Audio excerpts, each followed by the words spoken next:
Deva, ever have those moments where you don't feel like you're enough as you are? Yeah, I do, of course. You know, I always.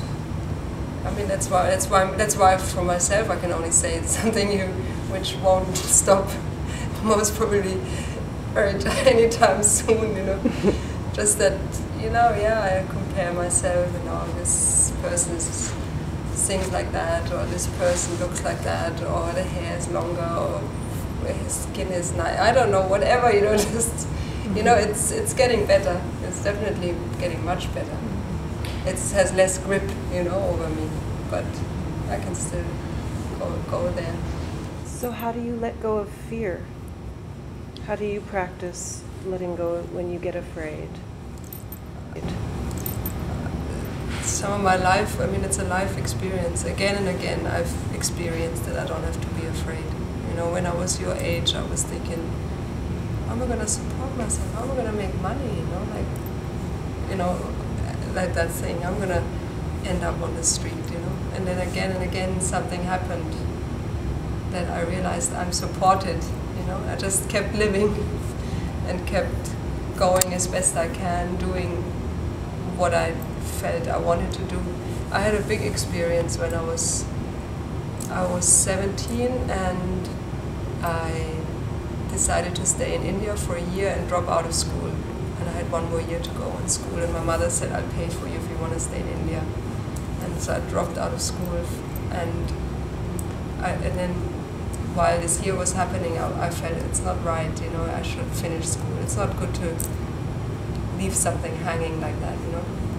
Even if I never need school again, even if I don't need that paper, but just to finish something, complete it. And then I went back after a year and finished school, which was another year. And that year was such a drag, you know, it just was so, after being free and in India and stuff. And I knew I wanted to finish it, there was no question I would complete it, but just I realized I want to only do things where I don't wait for them to be finished. You know, I was in a thing of like counting the days. When is this going to be over? When can I do what I want to do?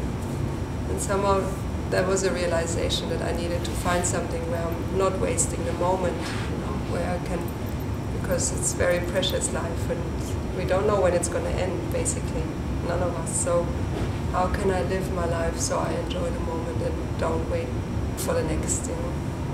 And so life has somehow carried me along, you know, in a very, I'm worried, and many years we were traveling, we didn't have any money, just about enough to eat, didn't, you know, like, but always we were supported, and always the next thing comes, and we say yes to things, even if they don't make sense, and then the next door opens, you meet the next person guiding you to the next step, you know.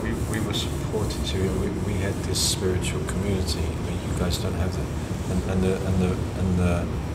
and really the basis of the spiritual community is it's a challenge. Your challenge, you two, your challenge is not to shut down, not to shut down, not to shut your heart. When you shut your heart, you're done. You're finished, and it's painful to keep your heart open. It's painful for you to see any good in your stepdad. It's painful for you to see any good in these guys that judge you and these people that judge you. But they're scared. They're more scared than you are. You guys are you are the warriors. You're the love warriors. Because you look, you're sitting here. You know how many people are sitting here? 2, 3 with her. You know, you guys are the ones. If you shut down, not only you're fucked, but the people around you are fucked. That's your responsibility. It's your challenge. With us, it was easier because we had a spiritual community. That the whole thing was about opening. It's about trusting. You know, a guru is a mystic. Another word for guru is mystic, mysterious. You know, mystic. You don't know. You don't know. We don't know. We still don't know. You never do. You never do. What do we know? We're tiny little specks of nothingness in a huge thing. We don't know anything, you know. And once we start getting in perspective, you start to see everybody's doing their best. you know, everybody's doing their best. When you start getting into that, you start to feel something called compassion. And when you get to compassion, you're home, you're doing okay.